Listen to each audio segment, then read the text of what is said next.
La première lecture tirée du livre du Deutéronome nous introduit au mystère de l'Eucharistie en nous montrant comment Dieu nourrissait son peuple dans les temps anciens. Dans la première lecture, Moïse nous rappelle que Dieu a toujours nourri son peuple et ne l'a jamais laissé dans la faim et la soif.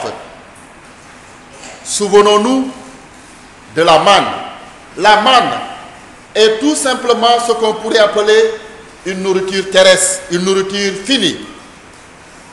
Frères et sœurs, aujourd'hui, Jésus nous donne une nourriture 1000 fois supérieure à celle terrestre.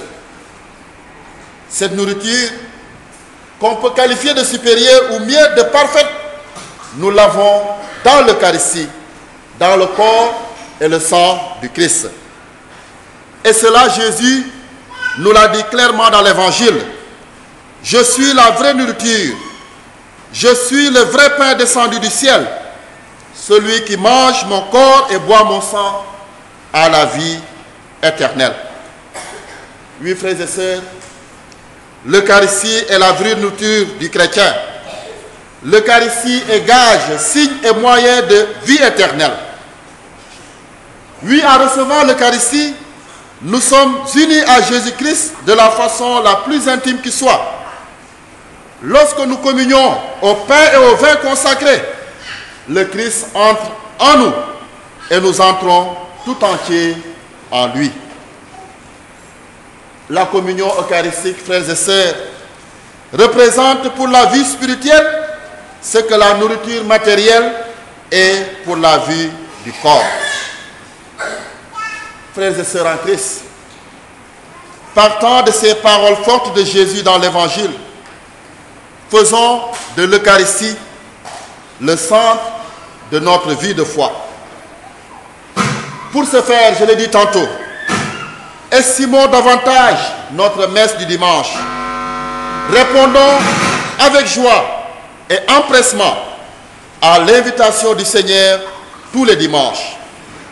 Aussi, communions souvent à l'Eucharistie en vivant dans l'amour de Dieu et dans l'amour du prochain.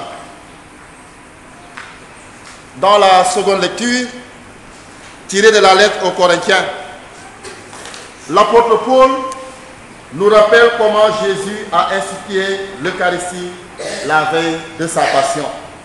Oui, aujourd'hui, je ne vous donnerai pas de grands conseils, juste les mêmes conseils que j'ai donnés aux plus grands, à vos aînés, à vos parrains, marraines, à vos parents, à vos frères et sœurs qui sont là. Désormais, il faudra toujours aller à la messe du dimanche et y recevoir Jésus. Ça c'est compris. Vous allez faire aujourd'hui votre première communion. C'est très beau, c'est très bien, mais ça vous donne un engagement. Vous savez ce que c'est un engagement?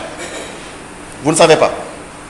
En tout cas, je ne suis pas un enseignant, mais ça veut dire que, alors, ou en tout cas, il y a une obligation que l'Église vous impose. C'est d'aller à la messe tous les dimanches. C'est ça l'engagement. Vous avez compris? Voilà. Je vous invite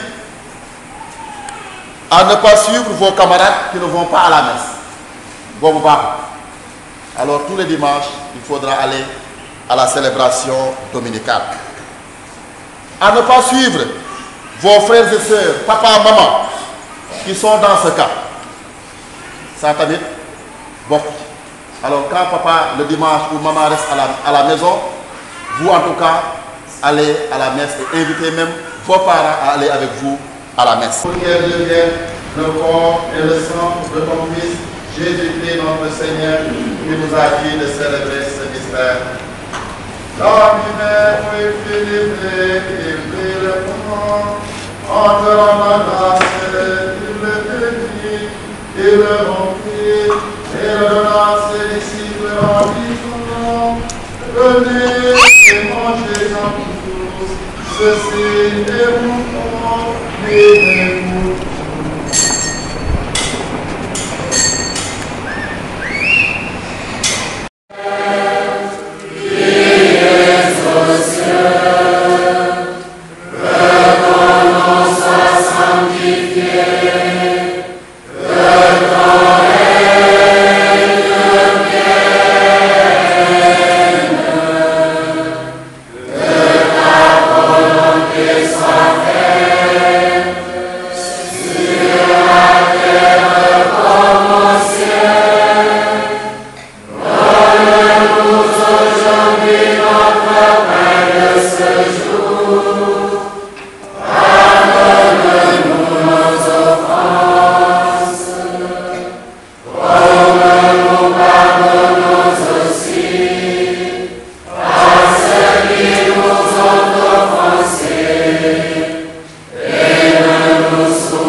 Seigneur, et donne la paix à notre temps. Par ta miséricorde, libère-nous du péché, rassure-nous devant les épreuves. En cette vie où nous espérons le bonheur que tu promets et l'avènement de Jésus-Christ, notre Sauveur. Grâce à toi, la puissance et la gloire, pour les siècles des siècles. Seigneur Jésus-Christ, qui a dit à tes apôtres, je vous laisse la paix, je vous donne ma paix. Ne regarde pas nos péchés, mais la foi de ton Église, pour que ta volonté s'accomplisse. Donne toujours cette paix et conduis-la vers l'unité parfaite, toi qui règnes pour les siècles des siècles. Amen. Pax Domini sit semper vobiscum. Et